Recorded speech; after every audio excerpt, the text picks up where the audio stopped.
Hey guys, it's Pete and I'm back with another video. I know you probably haven't been waiting that long, but it's back and I'm here.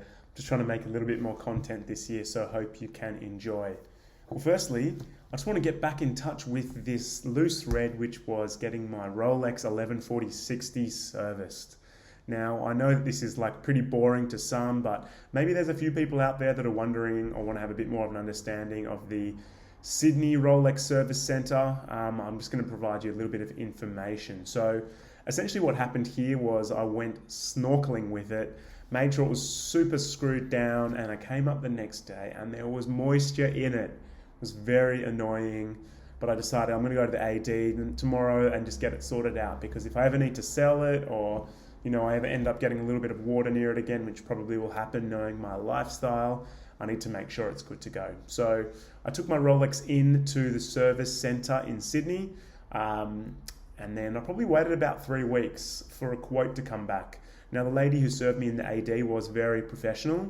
I can't remember her name, but she just took all of my considerations, had a quick look at the watch, made sure she could understand the quality of the watch, where it needed some assistance. I explained the issue and she was great to help with that out. So the way that it works is what you're given is a couple of weeks after the first initial look through, you'll be given a form which shows actually what's wrong with it, and the Rolex team will make sure that they can outline any issues with the watch. So on the form that they gave me, they mentioned that there was a few scratches in key places, there was some moisture, a little bit of dust that somehow had got on the inside of the watch. And they're really good. So they made these notes, and then they also gave me an estimate of cost. So here's the $1 million question. How much is the Rolex Service Centre going to cost? Now I'm just going to very quickly run you through here the actual form that I got, and I might blur out some things here, but maybe there's a few bits and pieces that you'd find interesting. So what they have is they have a mandatory part of the service, and they also have a optional or recommendations tab. So mandatory here was a complete overhaul, which I agree with. Refinished bracelet and case. I decided I didn't want to get the watch refinished, and also a new crown with the gasket. Now the cost for this, for the mandatory aspect of the service, was $1,065 Australian, including GST. So it is pretty expensive, but the way I think about it is if you only service it every 10 years, it's going to cost you about $106 a year to keep the watch running. Look, it's expensive, I know, but you're buying a luxury item that needs to be maintained, so that's the kind of cost that it's going to be.